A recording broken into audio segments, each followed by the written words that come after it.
तो हेलो दोस्तों, good morning. कैसे हैं आप सभी? आई होप कि सभी अच्छे होंगे, अच्छे से पढ़ाई कर रहे होंगे। ठीक है, तो चलिए आ गए हम नेक्स्ट क्वेश्चन लेकर के। जैसे ही हमने पिछली वीडियो में बताया था कि नेक्स्ट क्वेश्चन जल्दी ही आने वाला है, तो ये जो सीरीज चल रही थी वो चल रही थी हमारी फोर्थ सेमेस्टर के 4 सब्जेक्ट क्रिमिनोलॉजी एंड पेनोलॉजी की। ठीक है, चलिए दोस्तों, तो अब इसमें क्वेश्चन जो इम्पोर्टेंट है वो हम लेकर के आ गए हैं। ये क्वेश्चन दोस्तों मोस्टली जो है वो 10 नंबर में पूछा जाता है। ठीक है, बिसाइड्स के 10 नंबर में ना पूछा जाएगा तो 4 नंबर में पूछा जाएगा, लेकिन पूछा जरूर जाएगा। ठीक है दोस्तों, चलिए तो स्टार्ट करते हैं। क्वेश्चन आपके सामने ये रहा, जल्दी से नोटबुक और पेन लेकर के रेडी हो जाइए। तो क्वेश्चन है इंटरपोल। इंटरपोल क्या है, इंटरपोल किसे कहते हैं, ये इस तरह से क्वेश्चन आएगा। ठीक है दोस्तों, चलिए तो स्टार्ट करते हैं। उत्तर देखिए, विश्व का सबसे बड़ा अंतर्राष्ट्रीय पुलिस संगठन इंटरपोल सीमा पार पुलिस सहयोग की सुविधा प्रदान करता है। भारत में लगभग 25 वर्ष के अंतराल के बाद इंटरपोल महासभा इंटरपोल जनरल असेंबली की बैठक आयोजित हो रही है। पिछली बार भारत में यह बैठक वर्ष 1997 में आयोजित की गई थी। ये रिसेंटली का है। ठीक है दोस्तों, चलिए देखिए, आपराधिक परिदृश्य के विकास पर ध्यान दें तो प्रौद्योगिक विकास के कारण अपराध अधिक परिष्कृत, अधिक अंतर्राष्ट्रीय प्रकृति के और जांचकर्ताओं के लिए अधिक जटिल होते जा रहे हैं। अंतर्राष्ट्रीय पुलिस मानकों को बनाए रखने के लिए इस दिशा में गंभीर ध्यान देने की आवश्यकता है। देखिए, दो चीज़ें हमने बताई हैं कि जो इंटरपोल है, जो जनरल असेंबली, ठीक है, जो इससे पहले जो 1997 में हुई थी, ठीक है, अब हो रही है। ठीक है, तो अब इसमें कंडीशन क्या है, जो इंटरपोल जनरल असेंबली है ये 25 वर्षों के अंतराल के बाद हुई है। ठीक है दोस्तों, तो ये 25 वर्षों के अंतराल के बाद हुई है, 2022 में ये हुई थी। चलिए, इसका मतलब है कि आपराधिक जो परिदृश्य है, मतलब कि अपराध जो बढ़ते जा रहे हैं दोस्तों, ध्यान देना, अपराध में जो विकास होते जा रहे हैं, ठीक है, उनकी तरफ ध्यान दे तो उनको समझना कि किस तरफ बढ़ते जा रहे हैं, उसके लिए क्या कारण है, किस तरह की जांच होती है, जांच होनी चाहिए, ये सब समझना जो पुलिस के लिए एक बहुत जो है जटिल या फिर हम कह सकते कठिन मामला है। इसी तरह से जो अंतर्राष्ट्रीय पुलिस मानक हैं उनको बनाए रखने के लिए ये एक गंभीर मामला है। ठीक है, तो ये दो चीज़ें थी, ये समझाना, ये इसलिए मुझे यहाँ पर डालना पड़ा ताकि इंटरपोल के पीछे का बैकग्राउंड आप जान सकें। अब ये है यहाँ पर कि इंटरपोल है क्या। देखिए, अभी इन दोनों जो ऊपर मैंने दोनों छोटे छोटे पैराग्राफ बताए हैं, इनका अर्थ आपको इस तरह से समझ में अभी आ जाएगा। देखिए, अंतर्राष्ट्रीय आपराधिक पुलिस संगठन, इंटरनेशनल क्रिमिनल पुलिस ऑर्गेनाइजेशन, इसको कहते हैं इंटरपोल। ठीक है दोस्तों, अंतर्राष्ट्रीय आपराधिक पुलिस संगठन को ही हम कहते हैं इंटरपोल। देखिए, स्थापना वर्ष 1923 में इसकी की गई थथी ताकि विश्व भर में आपराधिक जांच और सुविधाजनक इसको बनाया जा सके। इंटरपोल के भारत सहित 195 सदस्य देश हैं। वे पुलिस जांच से संबंधित डेटा साझा करने के लिए मिलकर कार्य करते हैं। इंटरपोल न तो कोई जांच एजेंसी है, न ही यह कोई फ्रंट लाइन पुलिस बल है। इसे सूचना साझा करने और कानून प्रवर्तन एजेंसियों को बैक एंड तकनीकी सहायता प्रदान करने का कार्य सौंपा गया है। इट मीन्स कि जो इंटरपोल है, जो जितने भी सभी देशों की, अभी यहाँ पे कहा गया 195 देशों की जो पुलिस है, ठीक है, वो एक देश की पुलिस दूसरी पुलिस के साथ में अपनी इंफॉर्मेशंस, ठीक है, कि हम अपराधियों को कैसे पकड़ते हैं, कैसे उन पर जांच करते हैं कि अपराधी है या नहीं, इस तरह की जो चीज़ें एक दूसरे से नॉलेज कह सकते हैं, नॉलेज साझा करते हैं। ठीक है, इसी को बोलते हैं अंतर्राष्ट्रीय आपराधिक पुलिस संगठन। ठीक है दोस्तों, ये पुलिस का मामला होता है। चलिए आगे देखते हैं कि प्रत्येक देश एक इंटरपोल राष्ट्रीय केंद्र bureau, Interpol national central bureau NCB की मेजबानी करता है, जो राष्ट्रीय पुलिस को वैश्विक नेटवर्क से संयुक्त करता है। भारत में केंद्रीय अन्वेषण bureau, central bureau of investigation, Interpol की एक सहयोगी एजेंसी है। आपने एनसीबी सुना होगा। देखिए, मैं एक एग्जांपल दे करके आपको बताता हूँ कि अभी में रिसेंटली, ठीक है, अभी वर्षों पहले क्या हुआ था कि एक बहुत बड़ी जानी मानी हस्ती, मतलब कि जो एक हमारे अभिनेता थे, ठीक है, उन्होंने आत्महत्या की थी। अब उनकी जो आत्महत्या हुई थी तो उसकी इन्वेस्टिगेशन किसने की थी, ठीक है, सीबीआई ने भी की थी। तो उसमें एक और संस्था थी जो थी NCB, Interpol national central bureau, NCB, ठीक है। ये क्या करती है कि ये इंटरनेशनल मामलों में खोजबीन करती है। जैसे कि हमारे देश का कोई मामला है लेकिन उसका लिंक जो है विदेश से जुड़ा है, तो विदेश की जो पुलिस है वो हमारी पुलिस की मदद किस आधार पर करेगी, वही है इंटरपोल, इसके आधार पर करेगी, क्योंकि एक दूसरे की मदद करने के लिए वो एक दूसरे को नॉलेज शेयर करते हैं। ठीक है दोस्तों, चलिए अब देखिए इंटरपोल का नोटिस क्या, इंटरपोल समझ में आ गया होगा आपको, ठीक है। इंटरपोल का नोटिस क्या है, देखिए इंटरपोल नोटिस सहयोग या अलर्ट के लिए अंतर्राष्ट्रीय अनुरोध है जो सदस्य देशों में पुलिस को अपराध से संबंधित महत्वपूर्ण सूचना साझा करने की अनुमति देते हैं। ये नोटिस सामान्य सचिवालय, जनरल सीक्रेटरीट द्वारा जारी किए जाते हैं। ठीक है दोस्तों, इट मीन्स के इंटरपोल नोटिस क्या है कि जैसे सपोज करो कि हमारे देश का कोई व्यक्ति है, ठीक है, और उसका कोई मतलब उसने कोई अपराध कर दिया है लेकिन वो जुड़ा हुआ है विदेश से, तो अब क्या होगा, यहाँ से एक नोटिस जाएगा इंटरपोल का कि भाई हमारे जो इन्वेस्टिगेशन है उसकी, हमें इन्वेस्टिगेशन में सहायता चाहिए आपके देश की पुलिस की या फिर जो देश है उसकी पुलिस की, तो वो उस इंटरपोल नोटिस के बाद लेने के बाद ही क्या करेगी, हमारी हेल्प करेगी। ठीक है दोस्तों, आगे पढ़ते हैं कि देखिए अंतर्राष्ट्रीय आपराधिक न्यायाधिकरणों, इंटरनेशनल क्रिमिनल ट्रिब्यूनल्स, और अंतर्राष्ट्रीय आपराधिक न्यायालय, इंटरनेशनल क्रिमिनल कोर्ट, आईसीसी के अनुरोध पर भी नोटिस जारी किए जा सकते हैं ताकि वे अपने क्षेत्राधिकार में अपराध के लिए विशेष रूप से नरसंहार मतलब कि मर्डर, युद्ध अपराध, ठीक है, और मानवता के विरुद्ध अपराध के लिए वांछित व्यक्तियों की तलाश कर सकें। इट मीन्स देखिए हमारे देश में कोई क्राइम करके और वो उसके से जुड़ा हुआ या फिर कोई विदेश में पहुंच गया, ठीक है, तो उसको पकड़ने के लिए इंटरपोल हमारी क्या करती है, मदद करती है। सुरक्षा परिषद द्वारा आरोपित प्रतिबंधों के क्रियान्वयन के संबंध में संयुक्त राष्ट्र के अनुरोध पर भी नोटिस जारी किए जा सकते हैं। मतलब कि सुरक्षा परिषद के द्वारा जो आरोपित प्रतिबंध हैं, मतलब जिन कंडीशंस पर जो जिसने आरोप किया है, ठीक है, उसकी जो एक्टिविटी है उसके संबंध के बारे में भी संयुक्त राष्ट्र के अनुरोध पर भी नोटिस जारी किया जा सकता है।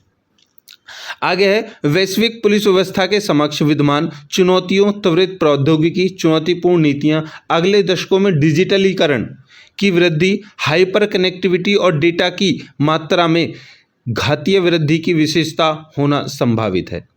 इट मीन्स कि अगले समय में आने वाले दशकों में जो डिजिटलीकरण है ना, ठीक है, इसकी वृद्धि होगी। ठीक है, डिजिटलीकरण को तो आप समझते हैं, डिजिटलीकरण मतलब जितने भी ये काम जो है ये ऑनलाइन हो रहे हैं। ठीक है, जैसे पहले बैंक में जाना पड़ता था सारे काम के लिए, अब घर बैठे सारे काम हो जाते हैं। पहले शॉपिंग करने के लिए बाजार मार्केट में जाना पड़ता था, अब घर पे ही आ जाते हैं। ये डिजिटलीकरण है, तो ये डिजिटलीकरण जो है वो बढ़ने वाला है, हाइपर कनेक्टिविटी होने वाली है, बहुत तगड़ी कनेक्टिविटी होने वाली है, और डेटा की मात्रा में घातीय वृद्धि, मतलब कि जो ये डेटा है, डाटा का मतलब जो इन्फॉर्मेशन है इसमें भी वृद्धि होगी। तो इसकी जो वृद्धि, ये तो सारी चीज़ें होना जरूरी है, होगा, लेकिन जैव हथियार और परिणाम जो परमाणु प्रौद्योगिकी जैसे विभिन्न क्षेत्रों का अभिसरण प्रभावी वैश्विक व्यवस्था के लिए नए खतरे उत्पन्न करने के लिए तैयार है। देखिए जिस तरह से जो डिजिटलाइजेशन सब कुछ हो रहा है, ठीक है, तो अब डिजिटल अपराध जो होते हैं, ठीक है, वो बहुत अधिक रूप से बढ़ रहा है। ठीक है, इसकी जानकारी जरूरी नहीं है कि इसके रिलेटेड जो इन्फॉर्मेशन है वो पुलिस वालों के पास हो, तो ये बहुत अलग अलग एजेंसियों के माध्यम से इनसे इन्फॉर्मेशन निकलवाते हैं। तो इस संपूर्ण जो ये बातें हैं उसका कहने का मतलब यह है कि जो आपराधिक एक्टिविटी है, जिस तरह से आपराधिक एक्टिविटी बढ़ रही है, ठीक है, उसकी रोकथाम के लिए और उसकी जांच के लिए भी जो पुलिस प्रशासन है, ठीक है, उसको क्या होना पड़ेगा, डिजिटलाइजेशन होना पड़ेगा। चलिए आगे चलते हैं। अब आगे की इसमें राह क्या है, व्हाट टू नेक्स्ट। देखिए रेड नोटिस प्रक्रिया को तेज करना होगा।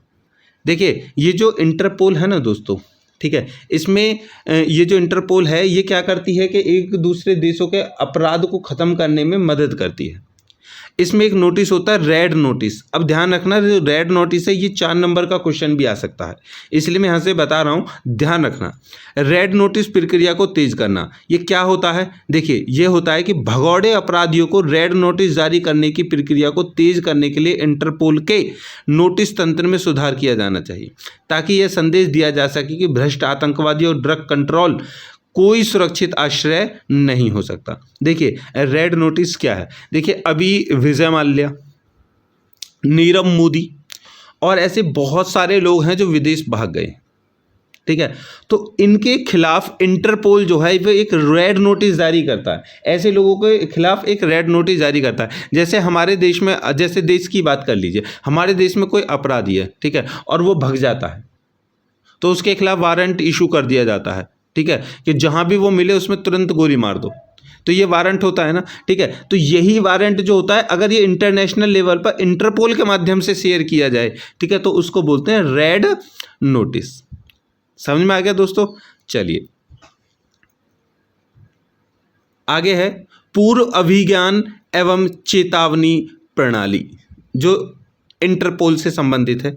ये क्या है? देखिए, वैश्विक पुलिस व्यवस्था को एक नए स्तर पर ले जाने के लिए पूर्व अभिज्ञान एवं प्रणाली, इस means early detection and warning system, जो खुफिया आदान प्रदान इंटेलिजेंस एक्सचेंज की स्थापना हेतु अंतर्राष्ट्रीय रणनीति विकसित करने की आवश्यकता है। इट मीन्स कि जैसे कोई पुलिस व्यवस्था को अच्छा बनाने के लिए, उसको नए स्तर पर ले जाने के लिए ये एक बहुत अच्छा कदम होगा कि कोई भी अगर ऐसा व्यक्ति है तो उसकी खुफिया तरीके से जांच हो, और उसके बाद में जो अंतर्राष्ट्रीय रणनीति है, ठीक है, उसके अकॉर्डिंग होनी चाहिए। क्योंकि देश का मामला तो सुलटा लेंगे, लेकिन जो देश से बाहर का मामला है उसको कैसे सुलटाएंगे? इट मीन्स कि अगर हमारे देश का कोई भी पुलिस वाला अपनी उसमें किसी केस में इन्वेस्टिगेशन करने के लिए दूसरे देश में जाता है, तो उसको इंटरपोल से इजाज़त लेनी पड़ेगी। इंटरपोल के माध्यम से एक नोटिस जारी करना पड़ेगा कि मैं आपके देश में जो है उसकी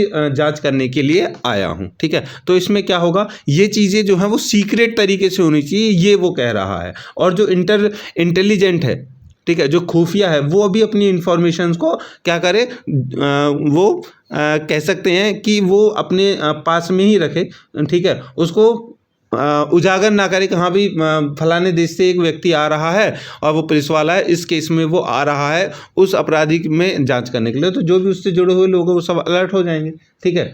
इसलिए चलिए आगे है राजनीतिक केंद्रित से जन केंद्रित परितंत्र की ओर आगे बढ़ना। मतलब कि पुलिस व्यवस्था को भू राजनीतिक मुद्दों के रंगमंच से दूर रखना आवश्यक है। मतलब कि जो पुलिस व्यवस्था है दोस्तों, इसको क्या होगा कि जो राजनीति है ना, उससे थोड़ा सा दूर रखना पड़ेगा। लोक उत्साही कुशल प्रशासनिक व्यवस्था सबसे सार्थक विश्वास निर्माण उपाय है। पुलिस जो व्यवस्था है, ठीक है, उसको क्या करना पड़ेगा कि लोग जन में अपना विश्वास कायम करना पड़ेगा कि वो गलत का साथ कभी नहीं देते हैं, हमेशा सही का साथ देते हैं। ये मुझे नहीं पता ये है या नहीं, मुझे नहीं लगता कि ये 100% है, ठीक है। तो आप सब क्या मानते हैं इस बारे में कि हमारी जो पुलिस है उस पर, आप पुलिस व्यवस्था है उसको आप पर पूरा विश्वास है या नहीं, या फिर कितने प्रतिशत है, 50, 60, 70, 80, 90, 100? कमेंट करके हमें आप बताएं जरूर। आगे है जिसकी विविध भू राजनीतिक समोच्च के लोग इच्छा रखते हैं और वो इसके हकदार भी हैं। इंटरपोल और अंतर्राष्ट्रीय कानून प्रवर्तन एजेंसियों को उभरती चुनौतियों का सामना करने के लिए लोक केंद्रित परितंत्र के निर्माण, इसके रखरखाव और संचालन का इसका प्रयास करना चाहिए, ठीक है दोस्तों। चलिए आगे है साइबर अपराधों के लिए साइबर पुलिसिंग विकसित करना। देखिए, साइबर अपराध का मतलब मैं आपको बताता हूँ, जितने भी ऑनलाइन अपराध होते हैं, किसी के अकाउंट से पैसे निकाल लेना, ठीक है, किसी को व्हाट्सएप पे गाली बक देना, किसी को गंदी वीडियो भेज देना, किसी को फेसबुक पर कुछ करना, ठीक है, ये सारे जिसमें किस में आते हैं, ये सब आते हैं साइबर क्राइम में, ठीक है दोस्तों। चलिए देखिए, अपराध के बढ़ते परिष्करण, जटिलता और अंतर्राष्ट्रीयकरण से निपटने के लिए नई डिजिटल खोजी एवं डेटा प्रबंधन क्षमताओं को नवोन्मेषी, मतलब कि न्यू टेक्नोलॉजी, AI संवर्धित इंटेलिजेंट, ठीक है, साधनों जैसे इंटेलिजेंट जैसे साधनों विशेषज्ञता को पाना समय की आवश्यकता है। उदाहरण के लिए दुनिया भर में साइबर अपराध की स्थिति को उपयुक्त रूप से देख सकने के लिए आपराधिक आंकड़ों को अद्यतन मतलब कि उनका अध्ययन करना आवश्यक है।